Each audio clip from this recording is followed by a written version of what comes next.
Today we're making a quick review on how to solve a derivative by definition. What this means is that we're gonna be using this formula. The derivative by definition, remember, it comes from the slope formula. We saw that before. Remember, with this formula, it's the traditional way to find any derivative. This works for any function. But in our course, we're using it only to solve easy and simple derivatives, because using this formula with longer like product rules, exponentials, trigonometrics, it can get quite messy. How do we do this? We only need two things. The first one, we already have it right here, f of x. And the second one is this section in the formula that is the function of x plus h. So the function of x plus h, the only thing you need to do is any x that you see, replace it with parentheses x plus h. That's the only thing you need to do. For any function, again, this is a very easy rational function, but this can really work with anything.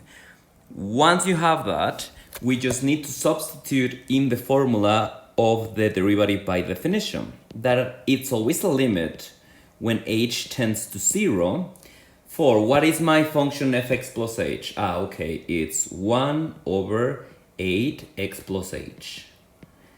And then minus the original function, minus 1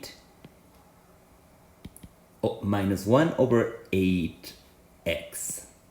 And everything should be divided over h.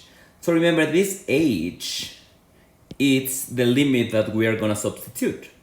But right now, if we substitute 0 in h here and here, the answer is still going to be 0 over 0 indeterminate. So to solve this indetermination, we definitely need to add these algebraic functions.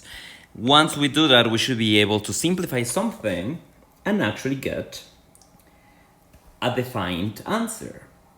So in this case, to add the functions, we need a common factor that would be 8 times x plus h. And we are including the elements of every single function in the denominator. The 8, I don't need to repeat it because I already have it once for each function. The first one, what is it missing? What is it missing to become this new denominator? Okay, it's missing only x. Do we agree? So that x would multiply the 1, x. Minus second fraction, what is it missing to become this new denominator? X plus h. So minus x plus h. Very important to remember, this minus is going to affect everything in here. So we're going to get x minus x. That's going to be equal to h over 8x x plus h over h over 1. So let's simplify this a little bit more with our sandwich law. Over 1 actually, not h again. So I'm gonna rewrite the limit now because we're solving a limit. Limit when h tends to 0 for h over 8x x plus h times h. And as you see right here, this h, we're able to simplify it now because everything is multiplying.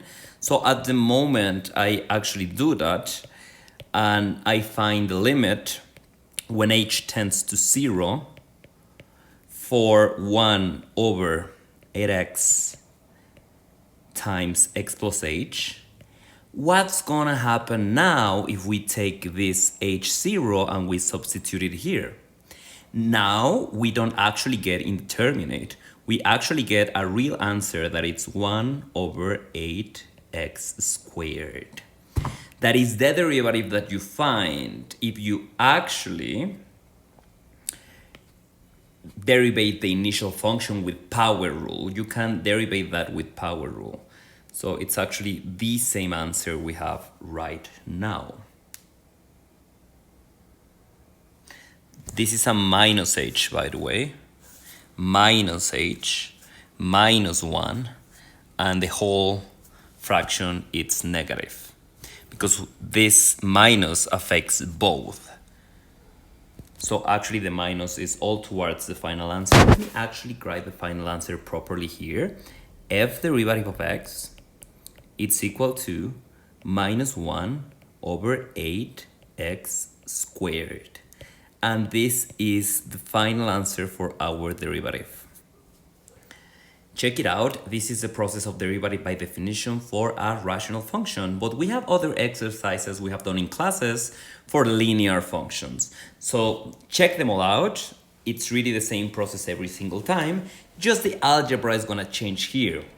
The algebra to actually find the answer of the limit, which is the topic of our first partial. So hope you enjoyed, and I'll see you tomorrow.